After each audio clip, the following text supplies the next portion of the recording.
Alors, bonsoir tout le monde, bienvenue à cette autre visite patrimoniale. On adore faire cette émission-là et on change un petit peu d'endroit cette semaine. On s'en va à Portneuf. Monsieur Pierre Gignac est avec nous. Bonjour. Bienvenue, Monsieur Zélépine. Alors, Monsieur Gignac, premièrement, expliquez-nous, ça vient de où votre passion pour Portneuf? Dans mon cas, ça remonte à loin. Lorsque j'ai été aux études à Québec, moi, en tout cas, entre autres, une idée, c'était d'en savoir un peu plus sur ma famille. Il se disait beaucoup de choses à l'intérieur de la famille, d'un oncle, et puis c'était pas appuyé par rien. Il n'y avait pas il y avait pas rien qui pouvait nous dire là, comment ça s'était passé. Là. Donc là, j'avais décidé de faire la généalogie de la famille. Et puis, c'est avec ça que j'ai vu qu'on était ici quand même depuis le tout début du 18e siècle en tant que famille. Et puis, avec ça, ben, c'est greffé l'histoire parce que, comme je disais, on pouvait pas, il n'y avait rien de concluant, il n'y avait pas de bâtiment, il n'y avait rien qui nous disait que oui, vraiment, ça faisait quelques siècles qu'on était là. C'est là-dessus, ça m'a amené, en plus de la généalogie, à fouiller dans l'histoire. Puis, conséquemment, celle de Portneuf. Là. Et là, vous avez écrit un beau livre, un gros livre, il faut le mentionner, beaucoup de recherches. Ça vous a pris combien de temps à faire ce livre? Ben, écoutez, je suis un des co-auteurs, parce qu'on est deux, évidemment. Ce qui est arrivé, c'est que, comme je vous disais, ça faisait longtemps que moi je faisais et je cumulais de l'information. Et puis, c'est pour ça que quand on a fait ça, on a appliqué l'information que de notre côté, moi et Jean-François Corbeil, qui est propriétaire du manoir Édouard Hill, qu'on va aller voir tout à l'heure. Oui. Et puis, de chacun, de notre part, on a pris des sections pour compléter tout ça. Il nous a resté quelques éléments à ajouter là, en recherche là, pour compléter tout ça, mais c'est un fait qu'il y a plusieurs années de recherche là, bout à bout là, pour en finir avec ça. Là. Et ça nous a donné ce beau livre-là qui était sorti, dans le fond, au 150e de la municipalité en 2011. D'ailleurs, vous disiez que votre société d'histoire a part un petit peu de là aussi. Là. Oui, bien, en fait, la société comme telle, c'est une OBNL qui avait été formée en 2010 pour au départ, organiser les fêtes qui a lieu en 2011, qui était le 150e de Portneuf. Suite à ça, cet organisme-là, parce qu'on avait fait, on en avait fait des fêtes d'un aspect un peu historique, c'était un élément qu'on avait maintenu. Donc, par après, on voulait garder cet organisme-là comme une société d'histoire. Et puis, un peu plus tard, on a ajouté, on a fait un correctif au niveau du nom qui s'appelle maintenant la Société d'histoire et du patrimoine Portneuf 1861. OK. Et puis, c'est nous qui avons parrainé ce livre-là, en fait. Vous dites 1861, ça c'est la fondation canonique de la ville, c'est ça? Exactement. Portneuf a toujours fait partie auparavant des débuts avec Cap Santé. C'est un détachement finalement en 1861 au niveau canonique et de paroisse par la suite. Là. Mais c'est un détachement, oui. Alors, ce livre-là est encore disponible, j'imagine. Hein? Les gens peuvent se le procurer quoi, à la ville? Ou... En fait, chez moi, mes coordonnées sont faciles à trouver. Et comme en tout cas, moi, j'avais déjà visionné votre livre, ça fait un portrait très intéressant au niveau historique, mais pas juste de la ville de Portneuf. Il y a eu beaucoup de ramifications un peu partout. Hein? Oui, bien, ce qui arrive, c'est qu'on est devenu, bien, Cap Santé l'est devenu aussi, le Chalieu. Mais les personnages qui sont venus ici, certaines familles, on pense au Hill, je parle d'Edward Hill. Bon, son neveu était Jeffrey Hill, dont on a le nom de l'hôpital à Québec. Plusieurs familles comme ça. Ford aussi, hein? Ouais, exactement, oui. Dans la papeterie, c'est les tout débuts, même, je dirais, au Québec, on a rapport avec les tout débuts du papier ici. Ça fait que toutes ces familles-là ont un apport, puis on se retrouve ailleurs avec des Portneuvois un peu partout. On est en train d'aller un petit peu en avant parce qu'effectivement, on vient de vous donner des noms anglophones. Vous avez un passant anglophone ici aussi. Oui, oui, ouais, ouais, puis ça remonte au tout début du 19e, là, parce qu'on a un caractère industriel, puis ça a débuté là avec des entrepreneurs qui venaient soit d'Écosse au départ, mais par après des Anglais. Mais comme vous allez le voir un peu plus tard, on va en parler. Effectivement, quand Portneuf a été fait en 1861, je disais qu'il y a au moins 25 des familles étaient anglophones à ce moment-là. Fait que ça a toujours été un côté particulier, ça, à Portneuf. Alors, on va mettre notre caméraman à contribution. Donc, on va vous parler de où est-ce qu'on est présentement. On est dans un beau parc qui est aux abords de l'avenue Lemay. Vous allez, premièrement, on pourrait peut-être parler à droite. Ça, c'est peut-être un petit peu les legs du 150e. Exact. Ici, on est dans ce qu'on appelle le parc des Berges. Ça se poursuit le long de la rive du fleuve. Ça appartient maintenant à la ville. Et puis, on avait choisi cet endroit-là pour le monument commémoratif qu'il y a ici. En fait, ce monument-là vient rappeler deux choses. Que les débuts de Portneuf, au tout début, on parle de la première occupation européenne. Ça s'est fait ici, de l'autre côté de la rive de la rivière. Et puis, l'eau étant très importante, d'ailleurs, la fontaine rappelle ça. Les couleurs, il y a le bleu dans la croix. Et puis, l'autre côté, c'est qu'il faut savoir qu'à compter de 1679, il y avait une chapelle sur l'autre rive ici, qui avait été faite par la famille Robineau à l'époque. Et puis, cette chapelle-là a disparu parce que la famille a quitté. Mais on va l'expliquer un peu tout à l'heure, le pourquoi que l'église maintenant a été faite à Cap-Santé au lieu de Portneuf, même si l'occupation première était ici. Là. Et pourquoi on s'est établi de l'autre côté quand on parle, là? Est-ce qu'il y a une raison particulière? C'est à cause de la baie ou... Bon, écoutez, les Européens, quand ils sont arrivés, les tout premiers, les seigneurs étaient un peu comme des entrepreneurs. Ils avaient à inviter des nouveaux colons à s'établir, puis il fallait qu'ils vendent, si je peux employer le terme, un peu leur salade. Oui. Bon, à Portneuf, à compter de cette rive-là, d'autre bord de la rivière, en allant vers l'est, c'était de bonnes terres à cultiver. Okay. D'ailleurs, je vous fais mention que présentement, c'est les seuls qui sont encore cultivés dans toute la ville de Portneuf. Ah oui?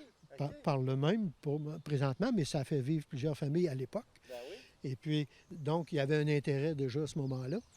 Et puis, c'est comme ça que les premiers ont été intéressés à ce secteur-là. Là. Okay.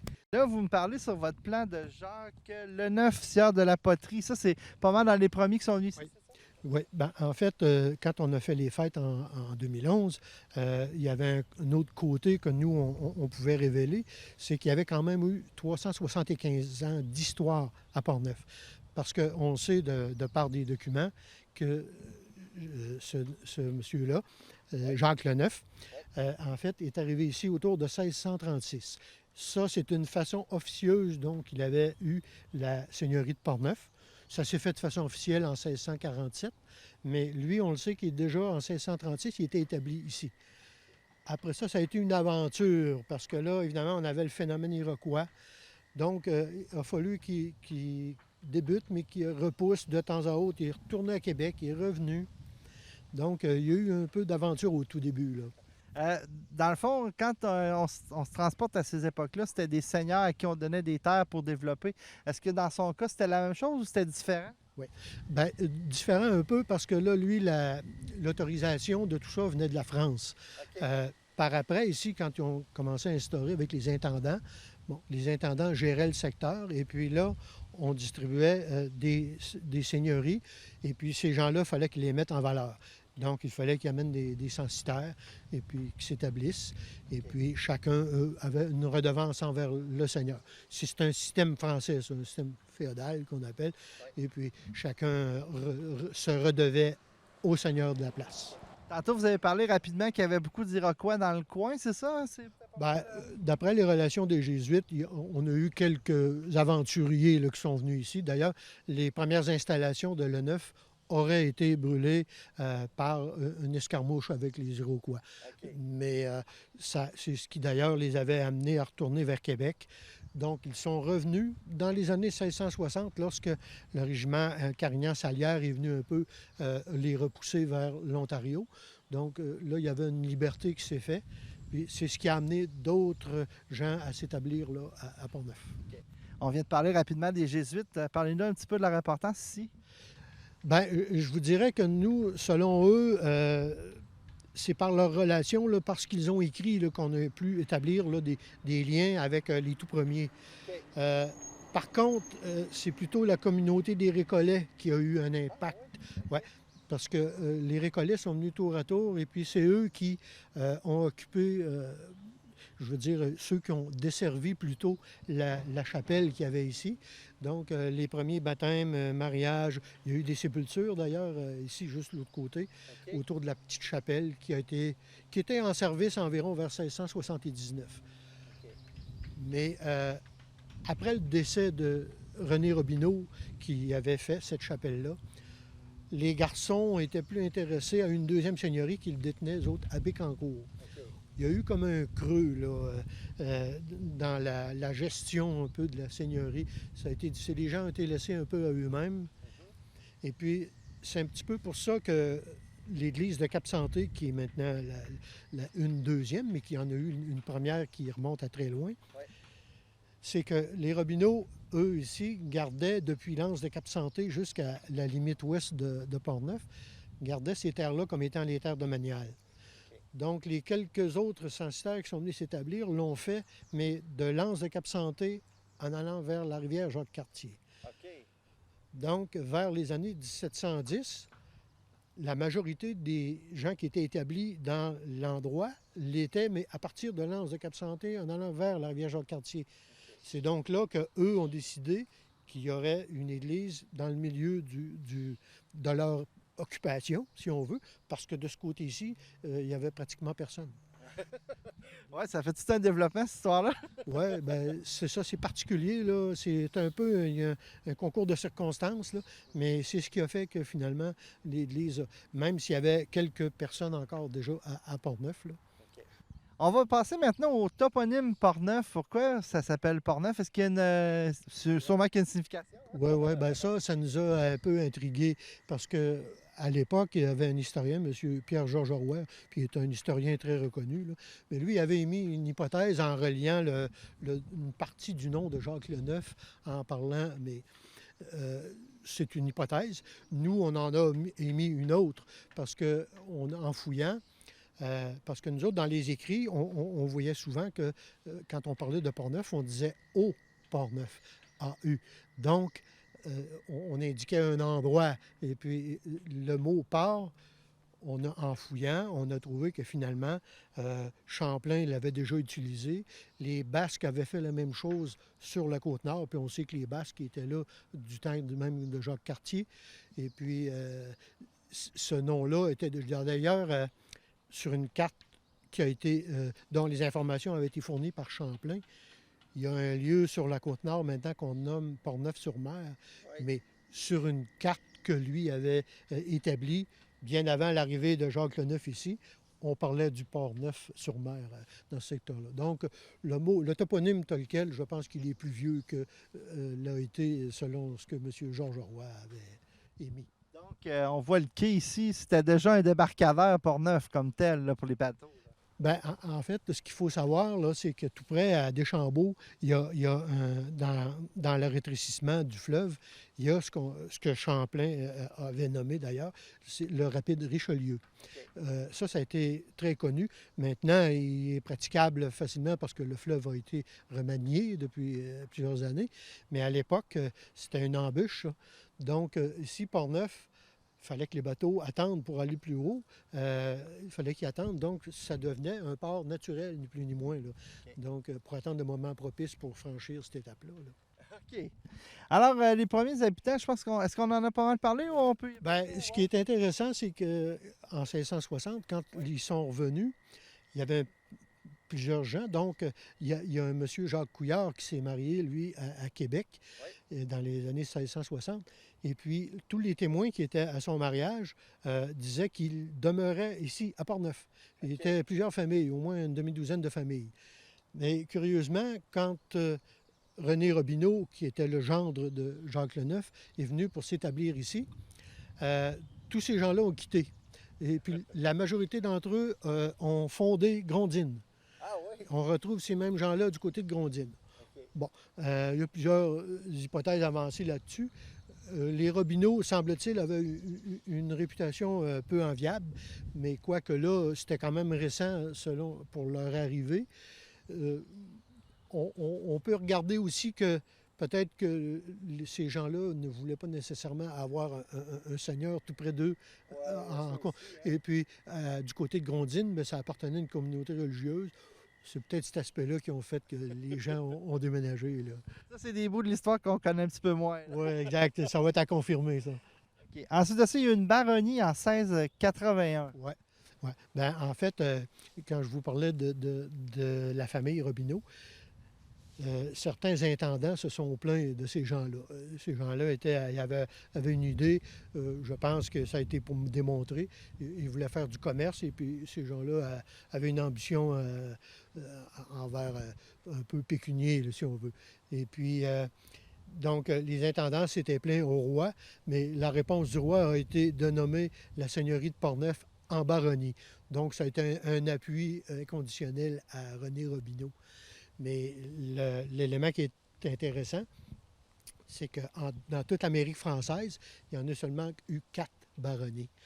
Une en Acadie, 3 au Québec, dont nous. Donc, c'est particulier. C'est quoi que ça donnait comme Ouais, avantage? En fait, c'est un nom, c'est un titre.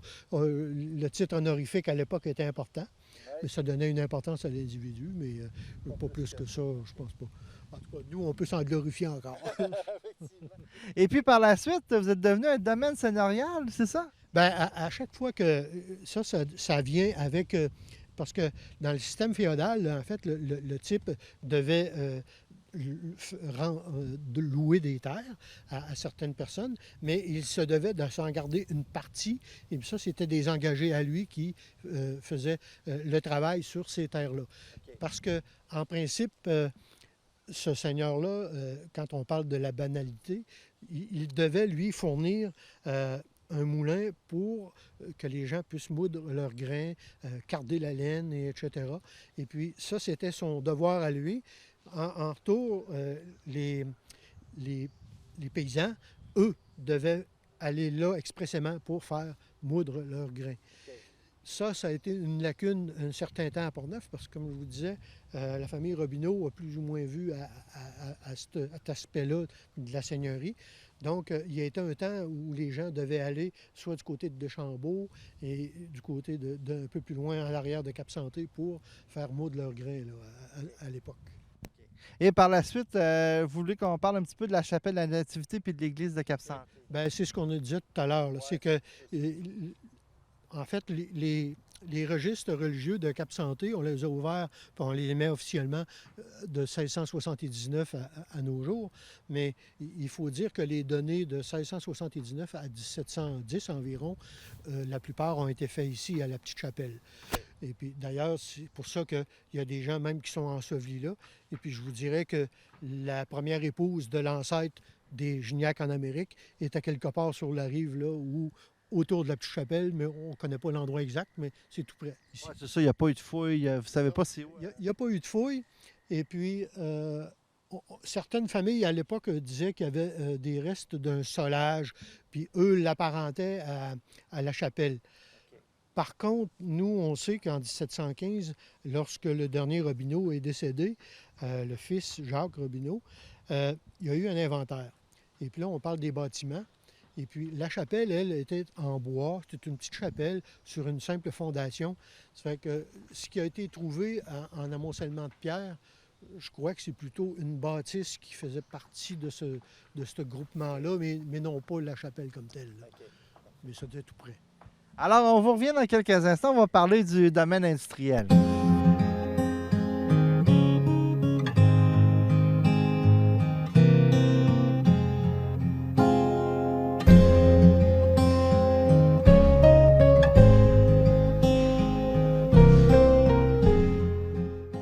Alors, on continue à visiter votre magnifique parc. On est ici en face justement du magnifique fleuve Saint-Laurent, mais on est sur quelque chose qui a beaucoup d'histoire et on va voir les quais. En tout cas, on a beaucoup d'histoires à vous raconter. Mais tout d'abord, j'aimerais qu'on parle du chantier maritime de toute cette histoire-là. Oui. Bien, en fait, ça, c'est l'époque industrielle a débuté pas mal avec cette ère-là. Là, c'est que c'est deux types qui étaient en compagnie, qui venaient de Québec. C'était les frères Coleman. Eux ont décidé de développer un chantier maritime ici. Donc, aussitôt que 1808-1809, ils ont acheté de plusieurs propriétaires toute la rive ici du fleuve en allant vers l'ouest. Et puis, ils ont bâti des quais sur lesquels environ on est là, maintenant. Mais Ils ont commencé un chantier maritime là. Ils ont acheté tout ça. Et ça partait aussi du pont qui est sur la rivière Portneuf, là, qui est au carrefour de la Première Avenue. Là. Ouais. Donc, il avait acheté quand même une bonne distance de terrain. Ah, puis jusqu'à l'autre côté, vous me disiez. Là, Oui, c'est ça? oui, oui. On remonte là, à l'extrémité ouest presque de Portneuf. Là. C'est ça. Dans le secteur que maintenant, il y a des chalets. Le secteur des chalets faisait partie de ce chantier maritime-là. En fait, on voulait. Je ne sais pas si on a utilisé tout ça à l'époque, là, parce que malheureusement, un des deux frères Coleman, vers 1812, en chargeant un bateau ici, il est décédé. Il y a eu un accident et puis il est décédé. Donc, cet aspect-là a été mis un peu de côté là, à ce moment-là, parce que son frère, lui, était occupé plutôt au niveau politique et était impliqué dans différentes actions dans l'ouest du Canada aussi. Donc là, va entrer en jeu Édouard Hale, qui était jeune, mais qui va s'insérer dans cette compagnie-là. Il faut le mentionner, j'essaie d'imaginer un chantier maritime partout. S'il avait duré, exemple, 100 ans, ça vous aurait fait une belle industrie aujourd'hui. Oui, bien là, malheureusement, avec ce qui est arrivé à ce type-là, possiblement qu'il y aurait peut-être eu un accent de mise sur cet aspect-là. Quoique maintenant, on sait que ça se fait en cale sèche et puis peut-être ça ne se prêtait pas non plus. Là. Là, on va parler des quais, parce que là, ici, on est sur un petit quai qui a été fait. On va vous expliquer pourquoi, mais on a les deux autres quais en arrière. Vous me disiez que les deux quais ont à peu près 100 ans de différence. Oui, en fait, le plus petit qu'on voit derrière nous, cet emplacement-là, il y a un quai depuis environ 1860. Il faut savoir que la seigneurie, vers 1851, avait été vendue à un dénommé Angus MacDonald, qui était impliqué dans le papier. Et puis, lui, évidemment, voulait transiger par le fleuve, parce qu'à cette époque-là, on travaillait avec les bateaux vapeur. Euh, mais malheureusement, il y a eu une faillite en cours de route. C'est revenu à un monsieur Symes, qui était celui qui était à l'arrière du point de vue financier de McDonald's. C'est lui qui a fait le premier type de quai qu'il y a à cet emplacement-là. OK. Par après, il y a eu des aménagements. Les Lemay qui ont été dans le travail maritime ont refait en béton cet emplacement-là.